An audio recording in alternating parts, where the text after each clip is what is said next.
সংসদীয় গণতন্ত্ৰত সাধাৰণতে শাসক পক্ষই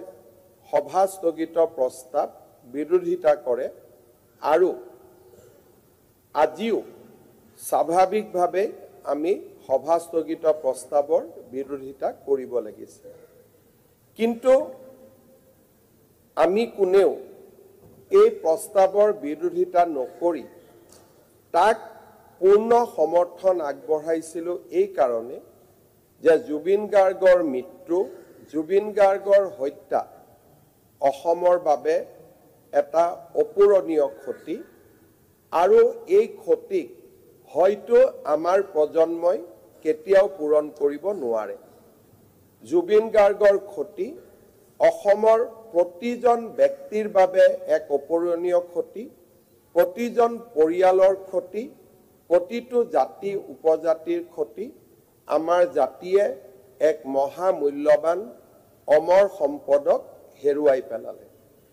মোৰ আজিও মনত আছে জুবিন গাৰ্গক গুৱাহাটীৰ এটা ব্যক্তিগত টিভি চেনেলে যেতিয়া তেওঁ শ্ৰেষ্ঠ অসমীয়াৰ সন্মান যাচিবৰ বাবে এটা অনুষ্ঠান আয়োজন কৰিছিল সেই অনুষ্ঠানত জুবিন গাৰ্গক সন্মুখত ৰাখি মই কৈছিল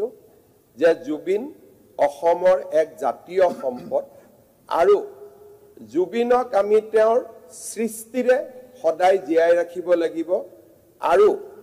জুবিন আমাৰ বাবে সদায় আদৰৰ প্ৰাণৰ শিল্পী হৈ থাকিব এই প্ৰজন্ম জুবিনৰ ওচৰত সদায় ঋণী হৈ থাকিব লাগিব এই বক্তব্য জুবিনৰ মৃত্যুৰ পিছত মই দিয়া নাছিল জুবিনৰ জীৱনকালত জুবিনৰ সন্মুখত জুবিনক মই এইদৰে শ্ৰদ্ধা দিছিল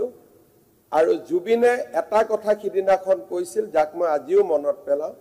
যে হিমন্ত দাক মই মুখ্যমন্ত্ৰী হিচাপে সম্বোধন নকৰো মই হিমন্ত দাক হিমন্ত দা হিচাপে কম গতিকে ব্যক্তিগত আৰু মুখ্যমন্ত্ৰী হিচাপে আমাৰ সকলোৰে আবেগ জুবিনৰ লগত সমাহিত হৈ আছে আৰু সেই কাৰণে আমি জুবিনৰ হত্যা আৰু মৃত্যুৰ পলিটিক্স নকৰিবা গানটো আপোনাৰ আৰু সৰ্বানন্দ সোণোৱালৰ কাৰণে গাইছিলে Akhil Gogoi please sit down মই ৰিপ্লাইটো শুনো প্লিজ অখিল গগৈ কিবা থাকিলে মানে পিছত আপুনি ক'ব মই টাইম দিম 1 মিনিট অধ্যক্ষ মহোদয় মই যিমান দূৰ জানো পলিটিক্স নকৰিবা গানটো অখিল গগৈৰ কাৰণে গাইছিলে মই যিমান দূৰ জানো